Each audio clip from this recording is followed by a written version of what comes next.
Hello lads and ladies, and welcome back for another video on the channel.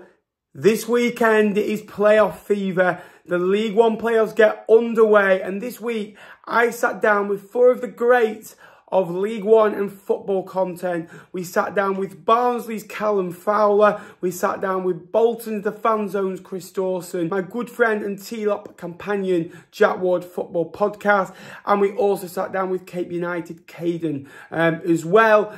And we get their thoughts on the playoffs upcoming. Again, enjoy the video that's about to be shown to you. Massively appreciate all the support recently as well. If you could drop a like, that'd be massively appreciated. Can we go for 250 likes? And if you do want to see my predictions, you can join as a member down below. One extra video per week. Live streams coming soon as well. And get over there. Join the 54 that are already on board. It'd be great to see you. So playoff fever has started. And again, we're here with the EFL expert, according to some, Callum, Barnsley fan. It's been an up and down season, roller coaster of a season. Playoff final last year. You're in the playoffs again. You play Bolton again. A year on, what can we expect this time around? Probably the same. Probably worse. I mean, we've just got worse season after season since we got to Championship playoffs. We've just gone like that constantly. Yeah. So, I mean, I don't know. Probably 93rd minute heartbreak at Bolton this year, and then eventually we'll just go down to League Two. That's natural progression of this club at the minute. What was your honest expectations the start of the season? Because you look at the team that started against Sheffield Wednesday, your back three, went in, Mads Anderson, Kitchen, and Bobby Thomas. Bobby Thomas was, really good last season. Went to Coventry. Kitchen obviously ended up at Coventry as well, and Mads Anderson obviously played a little bit in the Premier League this time with Luton. Your midfield kind of three and your wing backs pretty much stayed the same in, Cannell, Kane, and Phillips, and you've still got Cole. The only real other option was Teddick, who played the odd game for you last season. What was your expectation going into this season, losing those three and the manager as well? Obviously replaced by Neil Collins. What was your expectation playoffs again, because we've still got a core of the team, or is it maybe, I don't know here? But I'm deluded, so my expectation was to win league. Because I'm just an absolute donut. Realistically, I would have taken playoffs at start. Because like you've just said, we've sold three of his we've sold three centre-backs, two that have gone to a team that got to playoff final in Championship and one that went up. We've sold this keeper to Coventry as well, so that's all his back four gone. We've played Jordan Williams, who's a right wing back in centre half all season because as board hadn't brought enough centre halves in, and then they did bring two in and sent them both out on loan. So it's just a mess. Before a ball were kicked, because we still had Kitchen at that point.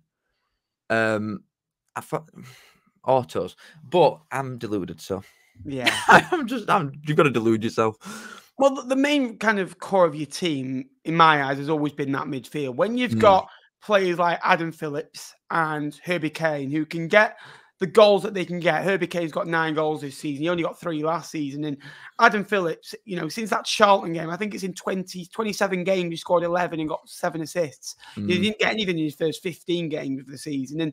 But Luca Cannell is the beating heart of that midfield. In my eyes, he's only got a goal and assist, but he scored the vital goal last year against Bolton, obviously formerly of Bolton as well. Where else in the team, are the strong areas? Because obviously you signed a player that I know very familiar in Josh Earl as well. Yeah. Givenly at the back as well. Roberts just come in goal for Harry Easter. Where else are the strong points in that team? I mean, his defence is definitely not that. His defence is definitely his weakest bit. But like we've just said, that's what happens when you get rid of your 3 centre-halves and bring in, 3 new ones really, or put a right-back at centre-half all season. So, and we concede first every game. We concede every game. We're conceding 2 every game most of the time. So, as midfield is the strongest bit by an absolute mile, because we have got best midfield in the league. I stand by that with Connell, Kane and Phillips. As wing-backs last season, even though the same players, they were a lot better last season than they are this time. But I feel like that's what happens when you've got Collins as manager. Strong point, I feel like you've got to say your forwards just because of the amount of goals that we've scored. Yeah. But I'm not sold on them still. No. And with playoffs, and I'm still not sold on him. So the strongest thing, which is good enough at Championship for me, is his midfield 3 and Jordan Williams. Yeah, Devante Cole obviously started the season well. 18 goals this season, 9 of which were in his first 9. So obviously he's only scored 9 since then. I think in 2024 he scored 3 goals. Before he did score 4 on the row, but 3 in 21, 2 in 17. Obviously scored recently, I think as well. What do you think of him? Because my eyes of him at Fleetwood, he didn't kind of get I don't think he run well. I don't think he pressed well. I don't think sometimes he worked as well in a team. And he relied on the odd tapping to kind of get his stats up. And he'd work well for 45 minutes, 50 minutes when it suited Devante. And I always thought that I look at Luca Cannell, who doesn't get the goals or assists to show for his performances, whereas Devante Cole maybe get goals to hide his overall performance. I think with Devante, he scores goals, but he doesn't do much else in my eyes. Yeah, I'm not biggest fan of him at all, generally at all. I feel like positive-wise first, you've got to look at the numbers-wise, he has scored goals, and like you said, he's only scored 9 since whatever 9th game or whatever it was. So numbers-wise, they're there, but it's how many he could have had instead. That's the most annoying bit. And like I said, I'm not convinced on as far as at all. And I think because he's got only so long left, I like him because at top that he's got on. But if he thinks he's going to move upwards, he's lost. Neil Collins obviously came in, and it almost felt like Ted Lasso vibes, didn't it? When he came in, kind of pure soccer. Obviously, Duff last season did a job, got you to a playoff final, and relatively, structured you well. And unfortunately, left. I kind of thought, well, he might have stayed a little bit longer. It's not really worked out, and the grass isn't always greener elsewhere. And he hasn't found that out. What was your thoughts on, obviously, his departure? Because it came, I think, a week ago today. I think he got sacked. Was you happy with that? Do you think you'd have got into the playoffs on that last game with him? And do you think you might do better without him in the playoffs? I think we'd have got in regardless.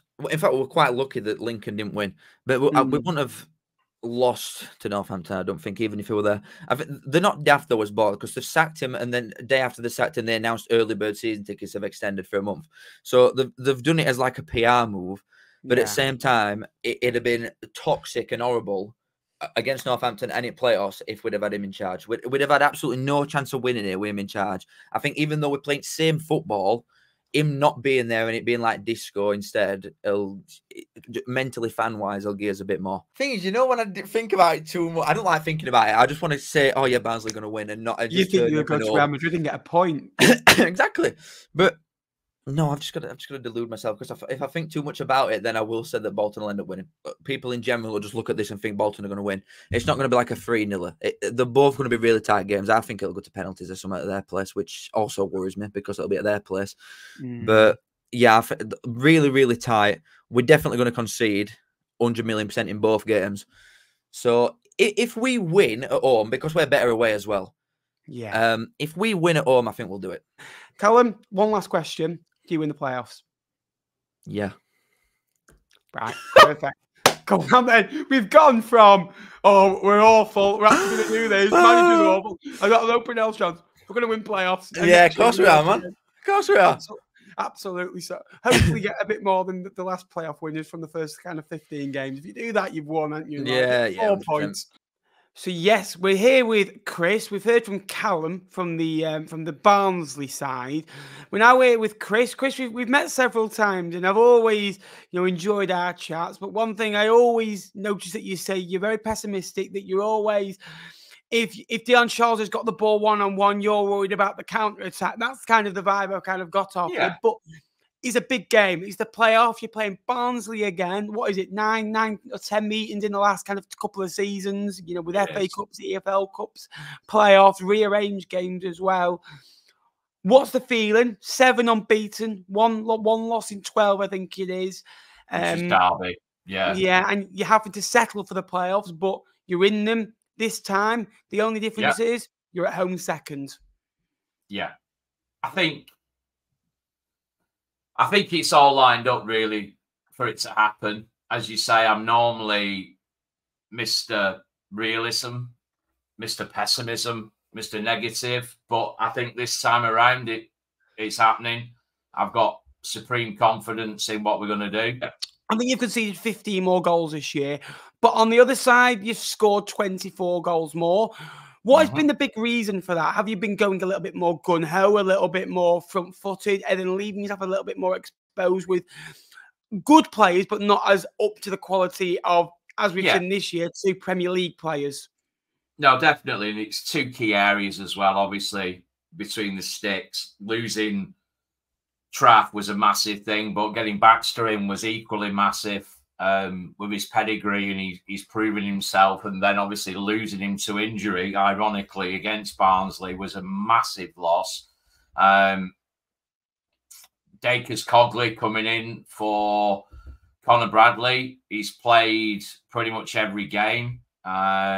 He's not everyone's favourite. Obviously, he got in the team of the season, which surprised a lot of people, but his numbers contribute to that. He's not the same player. No. And I think that's been a big part in it, in the sense that his defensive attributes aren't up to his attacking attributes. No. And I almost think as well, what did Bolton sell? 17,500 season tickets as well. I think you go to these big grounds and there's a fear factor there.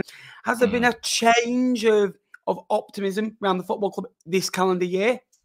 I wouldn't say optimism. There's been a lot of frustration about what you've just referred to there. That point in time at Christmas where things changed. You know, the points per game has dropped. The expectation was over 2 points per game. It's been way below that in 2024. The results, the points, not so much losing games, but drawing games that we should be winning. And there's been a lot of question marks around mentality. Are we ready to go up? Have we changed our mindset and got tougher mentally? And it was slow to change. I think more recently we've seen that where we've got points from games. I mean, Saturday was a prime example, going 2-0 up against Peterborough, going back to 3-2, and like you say, Peterborough, an excellent team, and then pulling it back. Cameron Jerome getting 3 goals in 3 games. I mean, come on, you know, it's the stuff of miracles. What do you think? Over 2 legs, do you think having home advantage second leg, big crowd, 25,000 plus will make a massive difference? Because certainly for me, I think it can be really real, the difference. You know what it is for me? I think the fact that it's not only the second leg, which is massive, which, you know, didn't happen last season. It's the fact that it's an evening game under the lights at the Reebok, 20-odd thousand. It's going to be absolutely bristling. And we do, weirdly, tend to perform better in the bigger games. Yeah. Under the floodlights, as opposed to the afternoon games. Think about Wigan, think about Carlisle and such like, where we've bottled it. I might be clutching at straws, mate. I might be. But I am very, very optimistic about the outcome of these next 3 games, which, as you know, as we spoke about before we came on air, it is totally unlike me. But I think everything is aligned for it to happen. Injury-wise, we've got Adebayo coming back in. Unlundalu's already started to get minutes. Dion Charles scored for the first time in the league since away at Fleetwood. On the 29th of December. You mentioned Aaron Collins making an impact. I think he's been worth every penny of that $750,000 already. And I think he'll be a difference maker. And I think, for me, the player who is going to define Bolton Wanderers playoffs this season is going to be Paris Magoma. Yeah. He's. I remember speaking about him early in the season to you before I think it was 2 or 3 games into the season where you beat us 3-1 and you were unbelievable. And there was very high expectation, but I think that he's exceeded that and done better, especially as a young footballer. So you're going to get through against Barnes, and you think you're going to win the playoffs. I'm imagining. Who would you like to meet? Peterborough or Oxford? Oxford, obviously, you beat them 5-0. Oxford are obviously playing Peterborough, who they won 5-0 against. You've just recently played Peterborough as well. You managed 2 draws against them, a 1-1 at your place, 3-3 at theirs. Who would you like to meet if you could choose? Obviously it's at Wembley, and that suits us massively. I think there's calls for both. In terms of who we play, you know, there's pros and cons to playing both, but if I had to put my neck on the line, I would prefer to play Oxford. And just lastly, the Fanzone podcast, obviously been going a few years now, hasn't it? A couple of seasons. Did it start last season, I think? You know what, mate? It's only 18 months old. Yeah, it feels absolutely ages because you were just starting up and running when you beat Fleetwood in the last minute. You love a late goal at Fleetwood, don't you? You love scoring late at Fleetwood. And you love winning against Fleetwood. Every time we meet you, you beat us. I surprise us to talk to you. Where can people go and find it? I'll go and leave the links down below as well. And, you know, it's not just you. There's a great team of you as well. So there's a 4 of us as a core. We've also got Callum, who's our stats guy. We've got a second Ben on board now, looking at growing for next season. Obviously, hopefully, it'll be a championship podcast next season. So we're growing it. But obviously, you can find us at the Fanzone Pod on X, Instagram, YouTube, and special guests aplenty. So, yeah, loving it. But, yeah, it's only 18 months old, mate. So we've heard from Barnsley. We've heard from Bolton. Well, now it's time to hear from our second game. And it's Oxford against Peterborough. It's a big game. 7 points separated the two sides. But a 5-0 win for the U's just 3 weeks ago. Wardy, my T-Lop companion, and my good friend... How are you, mate? Yes, I'm good, mate. I think it has now sunk in that we're playing a game on Saturday that's going to be really, really important, and it's going to be vital that we get off to a good start over 2 legs. Quite a quick turnaround Saturday to Wednesday. I mean, not quite the Saturday to Tuesday that we see in the regular season, but I think it's going to fly by that period of time. I think it's going to take a little bit longer depending on the result after the first game, depending if we've got to chase how many goals. At Peterborough, wait and see. But yeah, I'm really looking forward to it. We're really happy to be in this position. We achieved it on the final day. We didn't do it in easy style. Classic Oxford United made it more difficult than it needed to be. We probably could have secured it 2 games prior, but obviously not winning a game from Lincoln and Stevenage made it slightly more of a challenge. But we did our job on the final day. We put the pressure on Barnsley, Lincoln, Blackpool, and we were the ones that came through it. So really happy, mate. It's going to be really interesting. I don't think the 5-0 is going to play a part too much. Definitely not, I think, in the favour of Oxford, but we'll wait and see. Said on T-Lop, and when you've come on my show and you're on your own show, you're going to have to play cup football, knockout football with Lincoln until the end of the season. And to take 13 points from your last 18, and I know you played the likes of Burton Albion, Exeter, Fleetwood, in that period, you still have to play some tough fixtures in the back end of that, but you've still managed to get into the playoffs. Do you think that momentum going into the playoffs? You've got Harris now scoring goals. For a long period, he wasn't scoring goals. He ended up with 15. You've got Brannigan in form. You've got the likes of Tyler Goodrim, Murphy scoring goals and assisting goals. Do you think that momentum will help those players going into this match over a Peterborough side that look to always be in the playoffs? Yeah, I think momentum is crucial. I also think, like you said there, I think playoff football is such a different style. It's knockout football. And like you said there, we've almost been playing knockout football with Lincoln, with Barnsley, with Blackpool for the last couple of weeks, to be quite frank. But this is now very literally knockout football. They are normally very nervy, touchy games. They're normally very tight. Players don't want to make mistakes. The risk-taking is far less.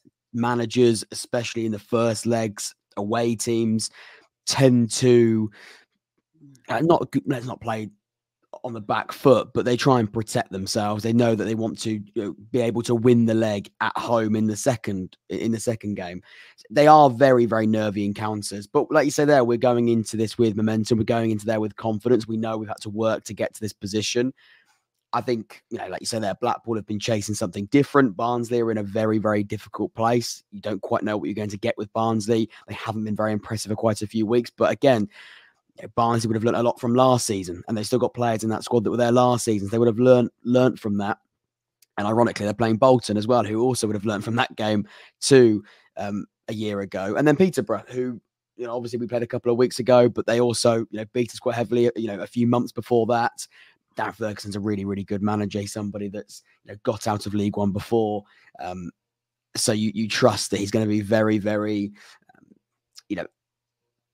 I guess, switched on to the consequences of a couple of weeks ago and make sure that doesn't happen again. So, yeah, I think it's really tough to call. But like you say, you are right. We finished in 5th. I'm not quite sure how we finished in 5th, to be honest, because it didn't feel like that going into the final game of the season. And actually, for quite a few games during Des Buckingham's time, it's been, are we going to just about make it? 5th does sound like we've been there for a couple of weeks. That hasn't been the case. We've had a lot of injuries. I mean, Elliot Moore's had quite a few injuries. We missed Brannigan for a period in there. We've had some quite difficult things to deal with. James Beadle was recalled and sent to Sheffield Wednesday. We lost our goalkeeper. It hasn't really been that easy for Des Buckingham. He's also had to come in and transition personally and professionally.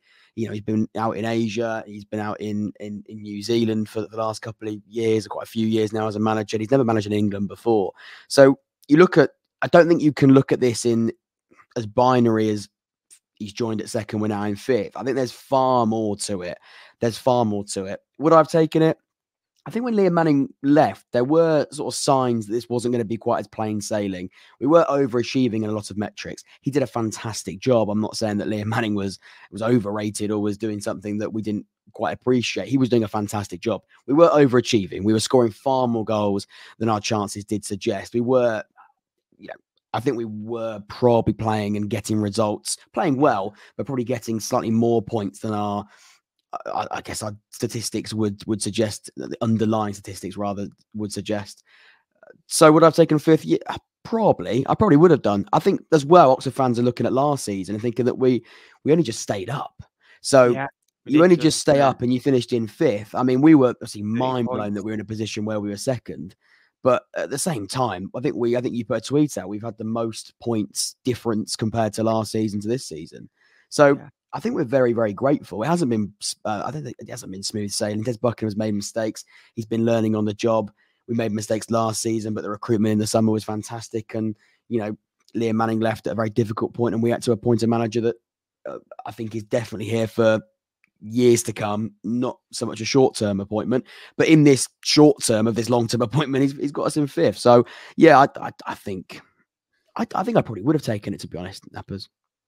Well, you got 47 points last year, and this year you've got 40 points left alone at home and 37 away. That's really good, and Peterborough, 44 to 40. So it shows you both sides are very consistently home and away. And I want a prediction from you, because I think the first leg is going to be vital. I think if you can go to London Road with at least a goal advantage, or even still in the game, I feel like Peterborough will have to open up. And I went there probably 3 weeks ago, and I felt like there was opportunities for us. Although they play, out from the back, but the way you play, you can press high up the lines. It's going to be a very, very interesting match. I know you're very, key on the, the analytical part of it and how teams, will play and set up. It's going to be very similar. What do you think the prediction is going to be for this one? I think it's very tight. I think this one's the hardest one to call, out of both legs. Yeah, it is. Predictions, Brett. I mean, on purpose, I haven't done a video on this because I am petrified. I'm also very, very wary that the playoffs is almost impossible to predict. We've seen some incredible shocks and some surprises over the past few years, and beyond that in the playoffs, it's crazy. I think I can look. I don't really believe in jinx and karma, to be honest. I don't. I do. I think there's far more to it than that. There's no science behind it. I can see this going to extra time. I can see this tie going to extra time. I can see us maybe take. I really hope this doesn't get clipped up, but this is coming from belief more than jinx.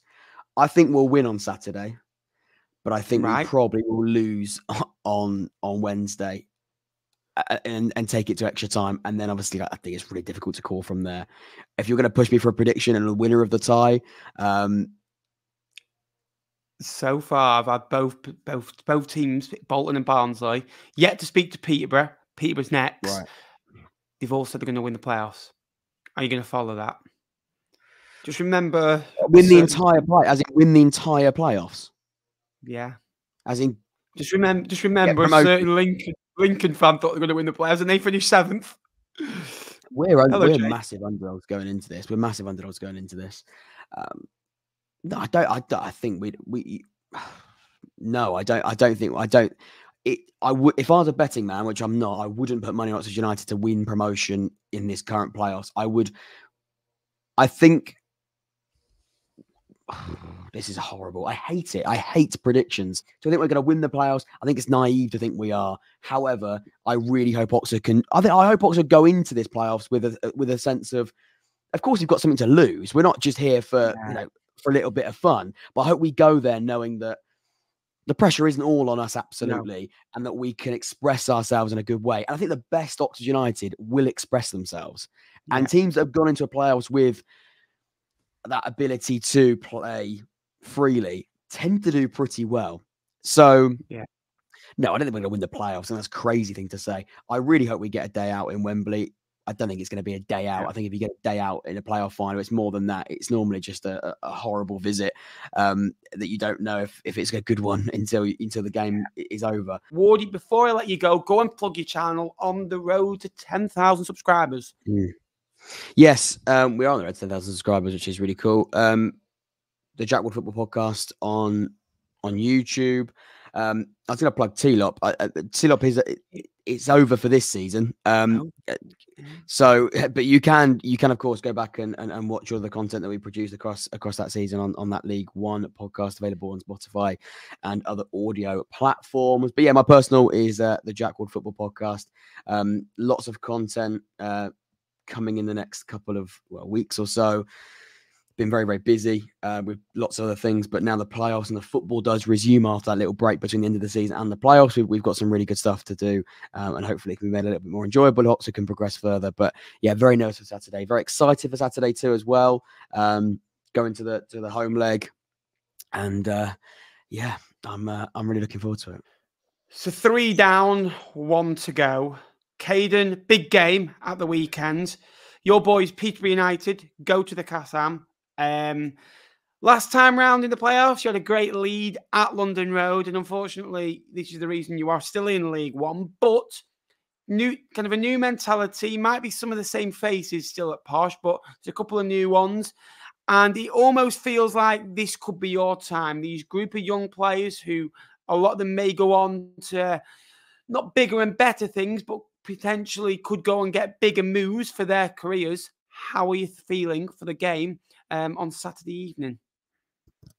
It's a big one. I'm a little bit nervous for it, but hopefully we can at least get a draw. Going into the second leg, losing would be a bit annoying, but I'm confident that we will be able to bring it back in the second leg, even if we do lose.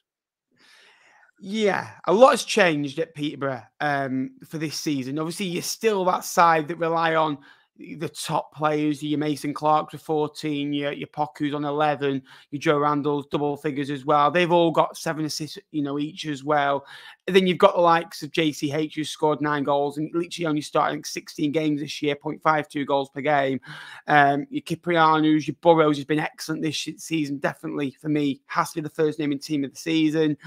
What has changed this season? Because you're still very high scoring goals. You're still not leaky at the back, but you're prone to conceding a couple of goals for how open you are as well. Strong at home. It is what Peterborough are all about. But this season, there feels to be a different nature about Peterborough. Yeah, so we're relying less on a target man and more on, as a team, we play a lot better. Last season, if Jono wasn't on his game, then we weren't. If he was being marked out of the game, then we'd often lose. But this season, it's a lot different. Young, hungrier players, tick-attacker football. Most of the season, we've been pretty good, yeah. Finished 7 points above Oxford. Do you think you finishing 7 points above Oxford matters now? Obviously, that second leg at home will be massive for you. You didn't have that last year. But also, you lost 5-0 to them, as of for this game 3 weeks ago. Do you think both of those things will play a part in the game, or do you think totally new game and Peterborough are a better side and you think you'll have the quality to get to Wembley? I think it's totally different this time around, but obviously momentum plays a massive factor in it.